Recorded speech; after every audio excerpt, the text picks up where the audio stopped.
Arkadaşlar herkese selamlar. Bu videomuzda en yeni başlayanlar için kripto paralar nasıl alınır? Nasıl kripto paralardan para kazanılır? Kripto para transferleri nasıl yapılır?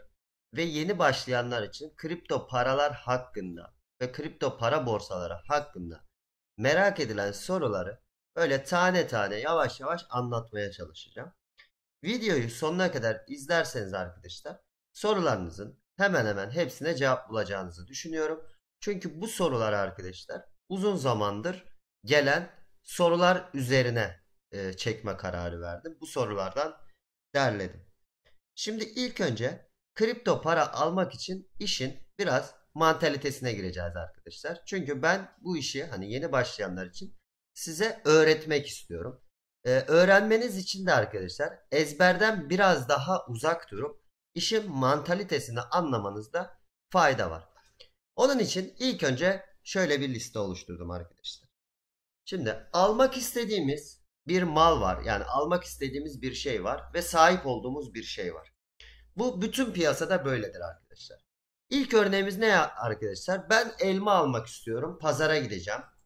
Benim ne olması lazım arkadaşlar elimde? Param olması lazım. Türkiye'de konuşursak TL'm olması lazım. İşte Amerika'da konuşursak dolarım olması lazım. Ama sonuç olarak elma almam için elimde bir mal varlığının olması lazım ve o pazara gitmem lazım. Şimdi bu örneği bir kere aklınızda tutmanız gerekiyor. Yani sahip olduğum şeyle ne yapacağım arkadaşlar? Bir başka şey alacağım. O yüzden ilk önce bir şeye sahip olmam gerekiyor.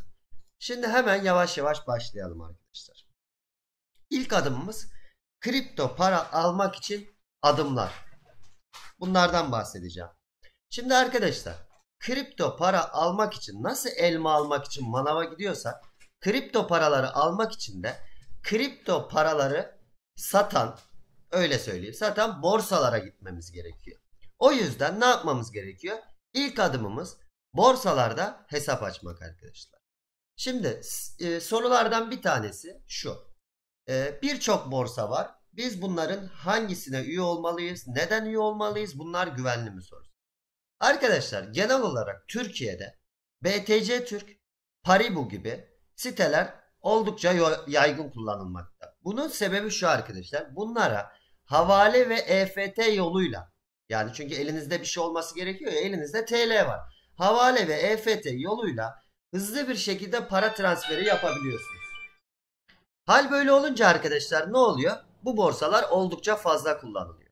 Ama bunun yanında arkadaşlar yine Türkiye'de en çok kullanılan ve kripto para sayısı, ki birazdan bu konuya geleceğim, oldukça fazla olan Binance dediğimiz bir site var.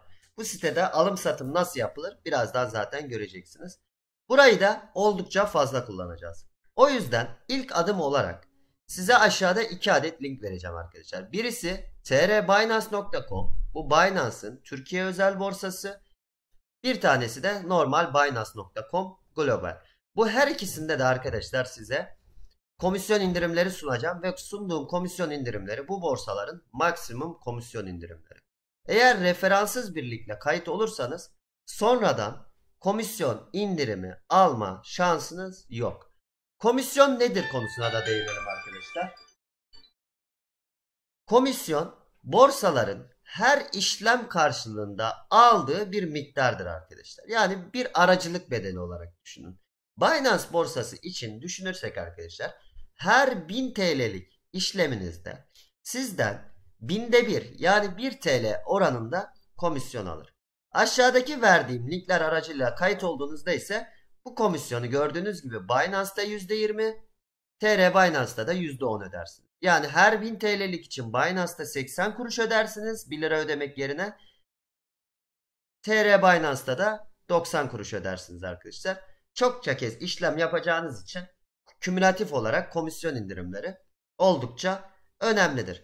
Şimdi arkadaşlar borsaya kaydımızı oldu. İlk geçmemiz gereken adım ve yine sıkça gelen sorulardan bir tanesi KYC. Şimdi KYC nedir arkadaşlar? İlk önce bunu çözmemiz gerekiyor. KYC kimlik onayıdır arkadaşlar. Yani borsalar, güvenilir borsalar sizden kimliğinizi onaylamanızı ister. Bu güvenli midir ve bunun sebebi nedir? Bu soruya değinelim hemen. Bunun sebebi arkadaşlar, kara parayı aklama, dolandırıcılık gibi suçlara karşı herhangi bir devlet kurumunun bu bilgileri istemesine karşı borsaların kendini güvene almasıdır. Dolayısıyla gerek BTC Türk, gerek Paribu, gerek Binance, TR Binance, OKEX gibi, Huobi gibi bilinen borsalara kimlik onayı yapmanızda hiçbir sıkıntı bulunmamaktadır. Bu borsaların milyonlarca tane üyesi bulunmaktadır arkadaşlar.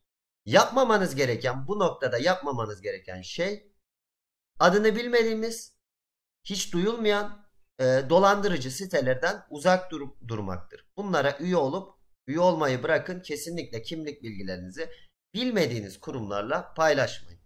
Zaten arkadaşlar bu tür borsaların, mesela Binance güvenilir mi diye Google'a yazdığınızda bile binlerce sonucun çıktığını göreceksiniz. Google'dan bile çok kolay bir şekilde araştırarak size uygun borsayı çok kolay bir şekilde bulabilirsiniz.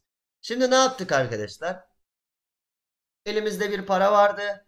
Biz Bitcoin almaya ya da herhangi bir kripto para almaya karar vermiştik. Ne yapacaktık arkadaşlar? KYC'mizi de yaptık ve artık alıma hazırız. Nasıl para yatıracağım? BTC Türk, Paribu gibi sitelerde söylediğim üzere Türk lirasıyla havale ve EFT yoluyla paranızı göndermeniz mümkün. Yine trbinance.com'a da arkadaşlar havale ve EFT yöntemiyle paranızı göndermeniz mümkün. Şimdi arkadaşlar paramızı ne yaptık arkadaşlar? İlgili borsalara transferi gerçekleştik. Artık kripto para almak için hazırız arkadaşlar. Şimdi kripto paraları nasıl alacağız? Bakın önce cüzdanımıza bakalım.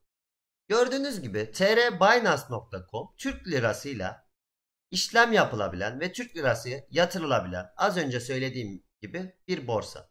Gördüğünüz gibi benim burada 503 Türk liram bulunmakta. Şimdi gelin birlikte bu Türk lirasını arkadaşlar kripto paraya çevirelim. Hepiniz piyasaya başlangıçta Bitcoin ile başladığınız için ilk önce Bitcoin'den örnek vereceğim. Piyasalar kısmına girdiğinizde arkadaşlar az önceki örneğe tekrar dönelim. Gördüğünüz gibi neydi? Almak istediğim, sahip olduğum. Elimizde ne var arkadaşlar? Türk lirası var. Yani buradaki karşılığı TR'ye var. Bakın ben TR'ye ile bu gördüğüm bütün çiftleri alabiliyormuşum. Ne alabiliyormuşum arkadaşlar? Bitcoin alabiliyormuşum. Ethereum alabiliyormuşum. Tether alabiliyormuşum. Ripple alabiliyormuşum. Link alabiliyormuşum diye devam eden kripto paraları alabiliyormuşum. Şimdi ilk önce Bitcoin ile başlayalım. Ben bu Bitcoin'i nasıl alacağım? Hemen hemen her borsanın arkadaşlar satış ekranı böyledir. Girdiğiniz zaman gördüğünüz gibi elinizdeki miktar gözükür. Şimdi ben bununla ne almak istiyorum arkadaşlar? Bitcoin almak istiyorum. O zaman hangi butona basmam lazım? Al butonuna basmam lazım. Ama burada gördüğünüz gibi karşımıza limit, piyasa emirleri diye iki farklı buton çıktı. Limit emri şu demektir arkadaşlar. Bir nevi pazarlık yapmaktır. Hani işi kolaylaştırmak açısından böyle örnek veriyorum. Sizin Türk liranız var. Elmanın kilosu 10 lira. Siz diyorsunuz ki bana 9 liraya verirsen ben alırım. Yani piyasa 9 liraya düşerse ben ancak elma alırım. 10 liraya elma almam diyorsunuz. Bitcoin piyasasında da limit emirleri böyledir arkadaşlar. Nedir arkadaşlar? Mesela ben diyorum ki şu an Bitcoin Türk lirası karşısında 309.136 TL.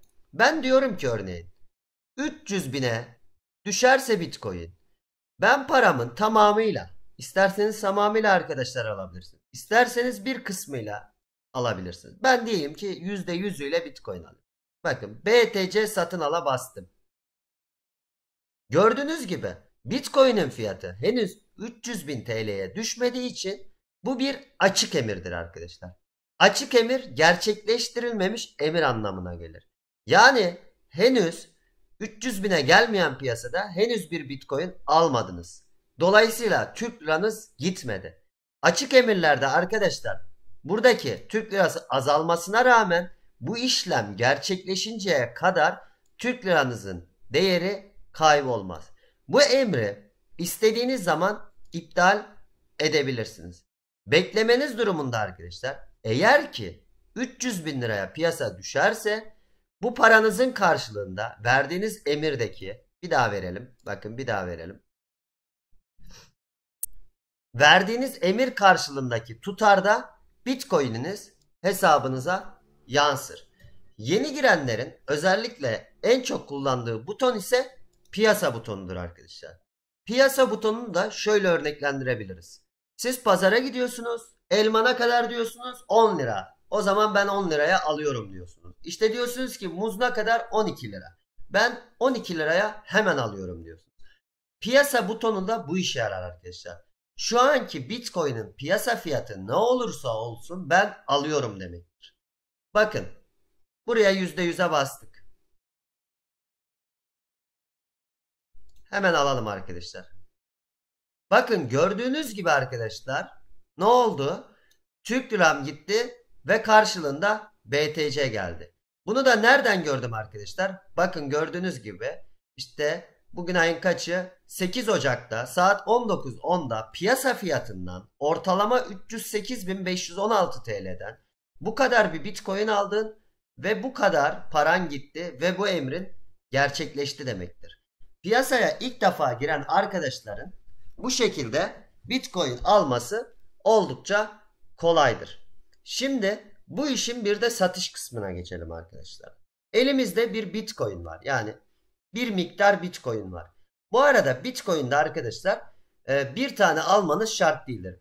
Ben de gördüğünüz gibi az önce biz ne kadar almışız? 0.00163 liralık, pardon, 0.00163 BTC'lik yani 502 TL'lik Bitcoin almışız. Bu Bitcoin'den ne zaman para kazanırım? Arkadaşlar gördüğünüz gibi bizim aldığımız fiyat ne? 308.516 TL. Aldığımız miktar ne? Bu kadar arkadaşlar. Bu Bitcoin'in fiyatı 308.516'nın üstüne çıktığı zaman biz artık para kazanmaya başlarız. Ne kadar kazanırız arkadaşlar? Miktarımız kadar kazanırız. Yani şöyle bir örnek verelim. Bir Bitcoin aldınız 308.516 TL'den. Bitcoin 350.000 lira oldu. Bu durumda aradaki fark nedir arkadaşlar? 42.000 TL'dir. Bu 42.000 TL'yi kazanmış olursunuz. Ve satmanız için yine aynı yöntemleri kullanabilirsiniz. Örnek verelim arkadaşlar. Satarken nasıl limit emri verilir? Şimdi arkadaşlar bir şeyi satarken de ne yapmanız gerekiyor? Daha yüksek bir fiyattan satmanız gerekiyor. Yani şu anki piyasa fiyatından daha yüksek bir fiyatta satmanız gerekiyor. Şu an piyasa fiyatı 307.000. Ben diyorum ki eğer Bitcoin 310.000'e gelirse, çünkü daha fazla para kazanacağım, benim Bitcoin'imin %100'ünü sat diyorum. Bakın daha önce de param varmış bu arada. Bu kafanızı karıştırmasın. Bitcoin'im varmış. O yüzden bu kadar miktar yüksek çıktı. Bu kadar bir kar elde edemedim şu an. BTC sata bastım. Yine aynı şekilde gördüğünüz gibi Bitcoin'in fiyatı henüz 310.000 TL'ye gelmediği için arkadaşlar ne oldu? Emrim henüz gerçekleşmedi. Ben bu emri iptal edebilir miyim? Edebilirim arkadaşlar. Şimdi yine sıkça gelen sorulardan ve kafanıza karıştıran sorulardan bir tanesi arkadaşlar. Hocam ben buradaki miktarı 310.000 değil de 31.000 yazarsam ne olur? Yani ben Bitcoin'i 310 binken 31 bine mi satmış olurum sorusu çok sık geliyor. Bir deneyelim arkadaşlar, öyle mi oluyor? Geldim arkadaşlar, ben 31 bin yazdım. %100 yazdım. Bakın. Normalde bakın gördüğünüz gibi 31 bine satarsam Bitcoin'i eğer ne olacak arkadaşlar? Sadece 80 lira alacağım. Bakın basalım butona. Gördünüz mü arkadaşlar? Borsa ekranı bize ne dedi? Fiyat bundan düşük olamaz dedi. Yani borsalar yanlış fiyat yazdığınız takdirde ya o ürünü size sattırmaz arkadaşlar ya da şu anki piyasa fiyatından sattırır. Yani herhangi bir zarara uğramanızı engellerler. Şimdi aynı emri piyasayla yapalım. Elimizde Bitcoin vardı, biz hemen satmak istiyoruz. O zaman hangi emri kullanacağız? Piyasa emri. Geldik arkadaşlar, %100 yaptık ve BTC'yi sattık. Tekrar arkadaşlar ne oldu? Şöyle bir yenileyelim.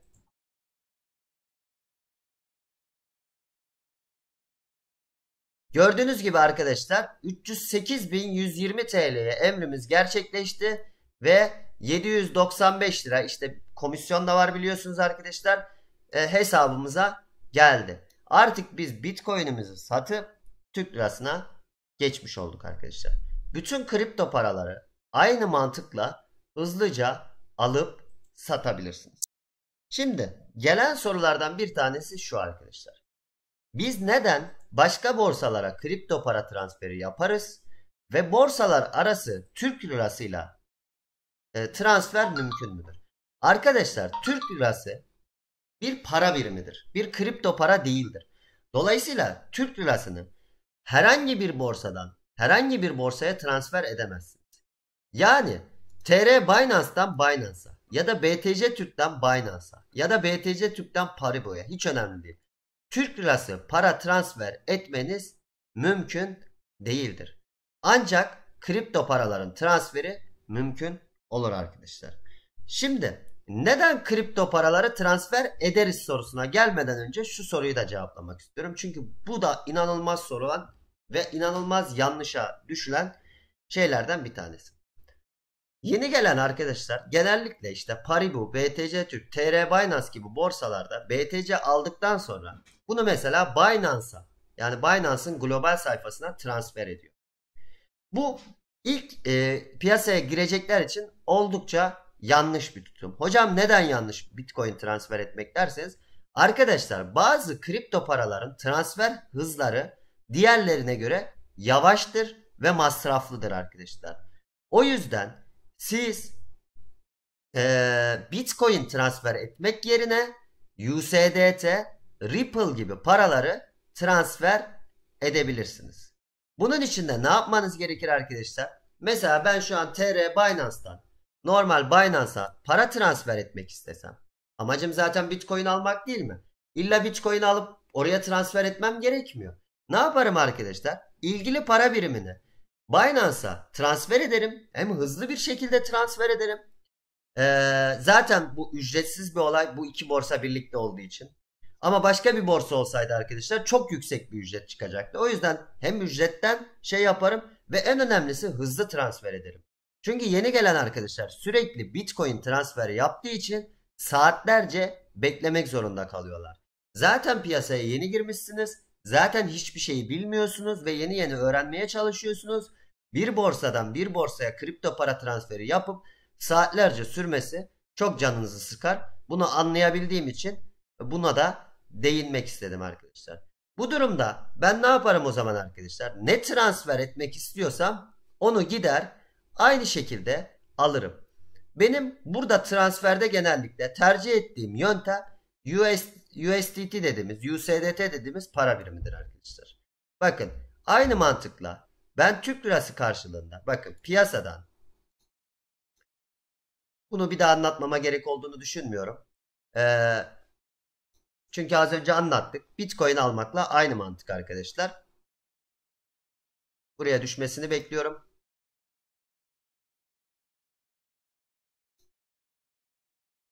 Şimdi çekerken düşecektir arkadaşlar. Ne yaptım arkadaşlar? USDT'ye geçirdim. Şimdi para transferini USDT ile başka bir borsaya nasıl gerçekleştireceğim? Arkadaşlar cüzdan kısmına girdikten sonra bakın şimdi hangi borsadan hangi borsaya atacağız? Şimdi bu çekmek istediğimiz borsa. Çünkü varlığımız burada. Aktarmak istediğimiz borsa da bu olsun. O zaman burada çekme, burada ise yatırma butonuna basacağız. Bakın çekme, geldik. Buradan kriptoyu seçtik. Elimde ne vardı arkadaşlar? USDT vardı. Tıkladım. Bakın elimde gelmiş buraya 122 USDT var. Buraya geldim arkadaşlar. Cüzdan. Bakın yatırma ve çekme bölümüne girdim.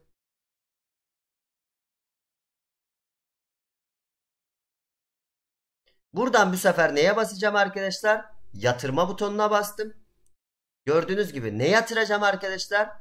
USDT yatıracağım. Tuttum. Burada birçok farklı yöntemi görebilirsiniz. Hangi yöntemi kullanırsanız kullanın şuna dikkat etmeniz gerekiyor arkadaşlar. Burada çekme butonundaki burasıyla yatırma butonundaki burası aynı olacak. Ne demek hocam? Bakın ben neyle yatırmak istiyorum? Neyle çekmek istiyorum? TRC20 ile. O zaman yatıracağım cüzdana da gelip TRC20 adresini almam gerekiyor. Bakın kopyaladım. Bakın buraya yatıracağım. Buradan çekeceğim. Burada da TRC20'yi yazdım. Yapıştırdım.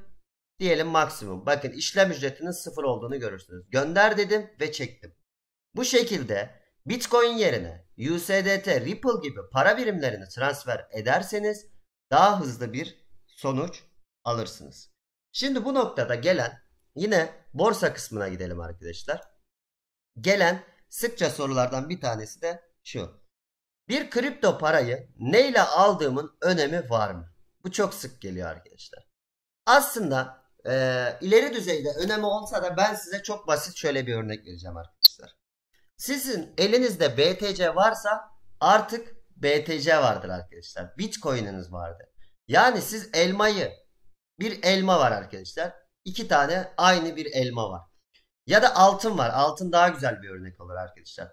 Sizin Türkiye'de aldığınız gram altın ile TL ile aldığınız gram altın ile Amerika'da dolarla gram altın alan elindeki gram altın aynı gram altındır arkadaşlar. Yani kripto paranın TL'lisiyle alınan, USDT'lisiyle alınan ya da farklı bir şeyle alınan değerleri değişmez. Burada çok sık şu soru geliyor arkadaşlar. Diyor ki arkadaşlar benim Bitcoin'im var ama TL Bitcoin. TL Bitcoin diye bir şey yoktur arkadaşlar. Bitcoin Bitcoin'dir. Bazı arkadaşlar da şunu diyor. Benim Bitcoin'im var ama USDT Bitcoin. USDT Bitcoin diye bir şey yoktur arkadaşlar. Bitcoin Bitcoin'dir. Biri USDT ile alınmış Bitcoin'dir. Biri Türk lirası ile alınmış Bitcoin'dir. Hiçbir farklılığı yoktur. Elma elmadır. Altın altındır arkadaşlar. Hangi para birimiyle aldığınızın bir önemi yoktur. Şimdi diğer soruya geçelim. Biraz video uzadı ama bence yeni başlayanlar için gayet güzel bir kaynak olacak. O yüzden beni sıkılmadan dinleyeceğinizi umut ediyorum arkadaşlar. Şimdi gelelim diğer soruya. Neden farklı borsalar kullanıyoruz hocam? Şimdi bunun cevabı çok basit arkadaşlar. Her borsanın hacmi, bakın şimdi gelelim, ve sahip olduğu yani sattığı kripto para farklıdır. Yine bunu en baştaki örneğimizle devam edelim arkadaşlar. Sizin köşede bir manavınız var arkadaşlar. Ne satıyor? Belli ürünleri satıyor. Elma satıyor, armut satıyor, muz satıyor. Ama siz kivi de almak istiyorsunuz. O zaman ne yaparsınız arkadaşlar? Kivi satan bir pazara gidersiniz. Ya da kivi satan farklı bir manava gidersiniz. Farklı kripto para borsalarının kullanılmasının en önemli birinci sebebi budur arkadaşlar. X borsada bulamadığınız kripto parayı başka bir borsada bulacağınız için siz de o kripto paradan almak istediğiniz için oraya gidersiniz. Bunun örneğini mesela şöyle verelim. Buraya gelelim, TR Binance kısmına. Piyasalara gelelim. Bakın sadece bu kripto paraları alabiliyorum. Ama Binance'a geldiğimde gördüğünüz gibi birçok kripto parayı satın alabiliyorum. Dolayısıyla burada ne arkadaşlar? Seçenek fazla. Seçenek fazla olunca ne oluyor arkadaşlar? Bu kripto paralara yatırım fırsatını kaçırmamış oluyoruz. Yani o yüzden maksimum ve çok kripto para bulunan, güvenilir ve hacmi fazla borsalara paramızı transfer ediyoruz ve başka borsaya geçiş yapıyoruz. Peki hocam hacim nedir? Hacim şudur arkadaşlar.